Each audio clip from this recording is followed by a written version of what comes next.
Hey guys, Ningen here, bringing you another Dragon Ball Z Dokkan battle video. And so following on from the showcase of the Extreme Z Awakened physical Super Saiyan Gotenks, we are of course going to go on and have a look at the STR Super Saiyan Gotenks. Now, I did mention this briefly in my video yesterday, but I feel like the STR one is much more suited to something like, say, Super Battle Road, where you have multiple opponents at all times just because of his secondary part of his passive.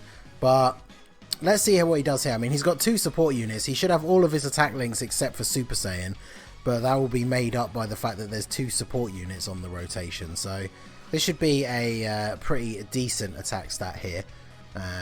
Obviously this is not going to be his usual against one opponent, because we do have double supports, but the support Gotenks that we're with should have the Innocence and oh, of course no, he doesn't have Fierce Battle either. Yeah, so he's only going to have one attack link active, so not bad, especially because two supports. I will say, after taking him into an event with two opponents so he can get the maximum passive for him, I was actually quite impressed at how high his attack stat can get to. So obviously we're going to make our rotation a little bit weird here, just because I want to get the physical Gotenks off onto rotation with the STR. Yesterday we brought the tech Gotenks with the physical Seal Tank, so I decided we might as well bring the physical Super Saiyan 3 Gotenks with the STR one for today.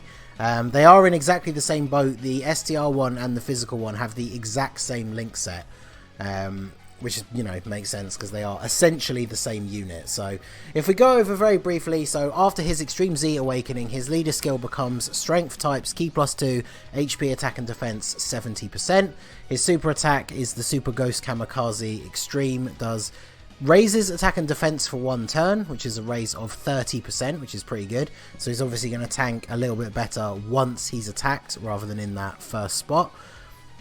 He does supreme damage to the enemy and has a medium chance to stun, which the wiki lists as 30%. So obviously any event where the enemy can be stunned, like Super Battle Road for example, that is going to be a very good ability to have. 30% is obviously not the highest, but it's definitely better than nothing. I think the Gotenks and Ghost has a higher stun rate, but just having another stunner on the team, especially for something like Super Battle Road, is actually going to be really good. So his passive, and the reason why I say he's obviously better in multiple enemy modes, so he gets a flat boost of attack and defense at 80%, which is obviously very good, but then he gives all allies Ki +1 and attack and defense 40% when facing 2 or more enemies. So obviously he basically gains a support passive, which of course affects himself as well. So that 40% on top of the 80% that he already gets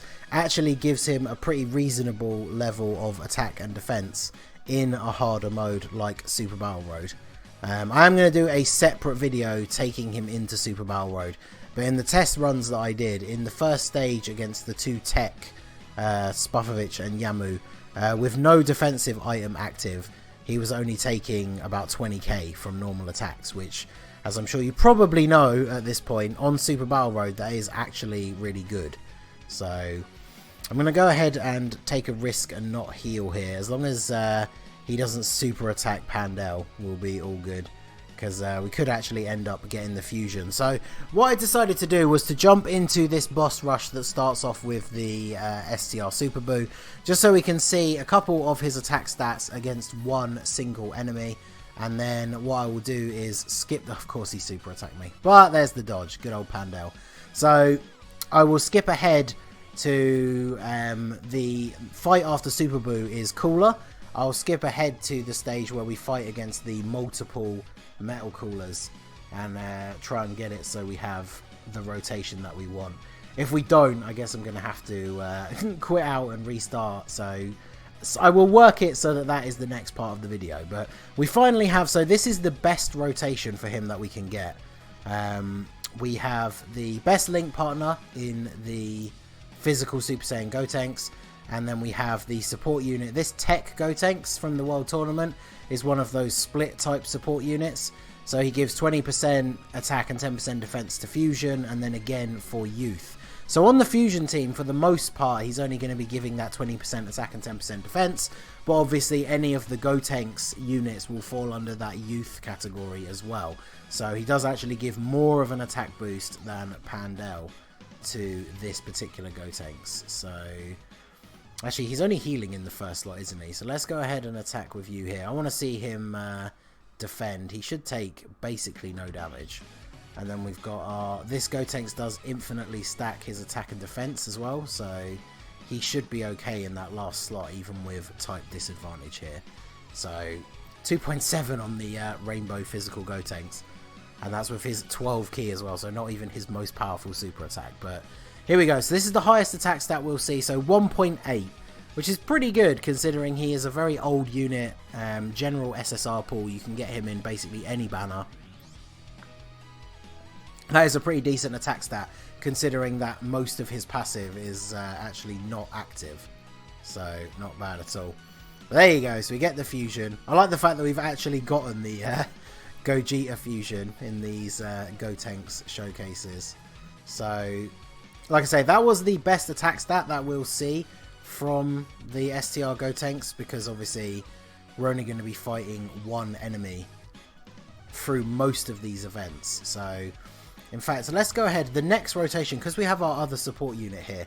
Now that we do finally have him on rotation with the physical Gotenks, I'm going to go through to the next turn so we can see one rotation of him without a support unit. So, obviously it's going to be less. We were at 1.8 with our best support. Let's see if we can get to, I don't know, if we get to around 1.5, that'd still be pretty good. I'm not sure how that, 40% is obviously quite a big support buff, so we'll see how much that factors in. But we'll see what we can get here. Because obviously the fusion team doesn't have a ton of support units, and like for me personally, I would probably not run that tech Gotenks on my fusion team most of the time. So... we can't get a super attack if we put him in the first slot, so of course we'll have to take some type disadvantage attacks here. We've got enough health that we shouldn't die though, so don't need to worry about that. And then I'll just give you this. So this will be his general attack stat against one opponent with no support unit on the rotation. Physical Gotenks still at 2.4, the SSJ3. He's obviously still pretty good.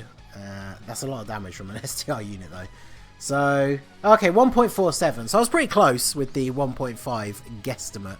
And we actually got the stun as well. So, there you go. Not too bad. So, I'm going to go ahead and jump cut ahead to the Metal Cooler stage. Wish me luck. Hopefully, we'll get the rotation we want straight away. And I'm not going to have to quit out and redo this whole Super Boo fight off camera. So, I will see you again momentarily. Okay, so here we are at the multiple Metal Cooler stage. Of course, typically I got to this phase not on the Gotenks rotation. So I basically just targeted everyone with type disadvantage and tried not to get super attacks. So here we are against the multiple opponents. We have Pandel. We couldn't get the tech Gotenks, but Pandel gives, is it 30%? So it's only 10%, yeah, only 10% shy of the tech Gotenks. But now, against the multiple opponents, our STR Gotenks will have his extra 40% buff, which is, of course, as I say, applied to everyone on the rotation as well. So, I'm going to go ahead and, let's see, let's get the physical one to take out the int one. His attack stat should be pretty high as well, even though we're only getting the full 12 key super. No super for Pandel, so not too worried. In fact, I am going to heal, because those of you who have played this event enough will know that the Metal Coolers have a tendency to fire off a ton of super attacks. So let's get that HP up to full. So we're taking double digit damage, 2 million. Okay, cool. So we broke the 2 million attack stat with his full passive active, and we got the stun, although I'm pretty sure we took him out. Super attack, okay, still 100k. So basically just like the physical Gotenks, even with the max defense we can get, still not able to tank super attacks particularly well. Oh, look at that, physical Gotenks with the level 3 dodge against the super attack.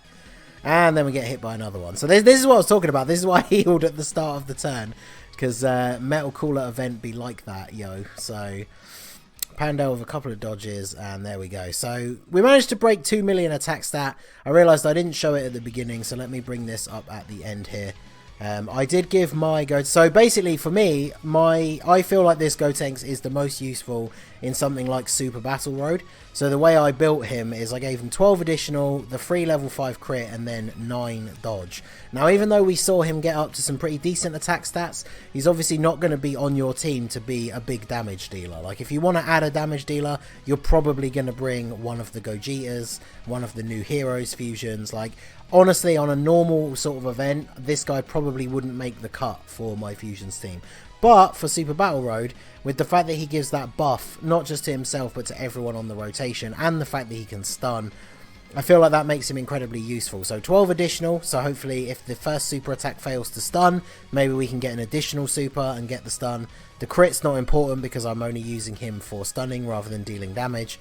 And so then 9 dodge, because obviously, even with that 40% buff, he's going to be taking less damage from normal attacks, but I would obviously quite like it if he took 0 damage. So obviously I'm not saying that's the best way to build him. If you just want to use him on your fusion team for normal events, then as an STR unit with the stun ability, I would probably go for a mix of dodge and crit, additional and crit, and I would still give him level 3 dodge. So he would end up with 12 additional, 11 crit and 3 dodge. But like I said, for what I specifically want to use him for, I think that's a really good build. So let me know what you think down below in the comments. So that is going to be it, guys. That is the STR fully Extreme Z Awakened Gotenks. Pretty decent. I love these are the kind of EZAs that I love, when they take these old units and just make them good and make them usable. And not like, you know, the scenario that happened with units like AGL Super Vegito, even though obviously we're still waiting for him on Global, where he was already so good that they then gave him an EZA, even though they didn't really need to, and so then they just didn't really do much with his EZA. So I'm really hoping that they just go nuts with physical Vegito Blue and they just actually make his EZA insanely powerful, because obviously I am worried that they're just going to do another AGL Super Vegito and he's not going to be that good, because when he first came out he was pretty much one of the best units in the game, and I would like to see that again. So let me know what you think down below. So that is going to be it for the video, guys. This has been the Masked Ningen. Smash that like button, subscribe to the channel if you are new. You can follow me on Twitch or join my Discord. The link is in the description below, and I will see you all again soon. Have a good one.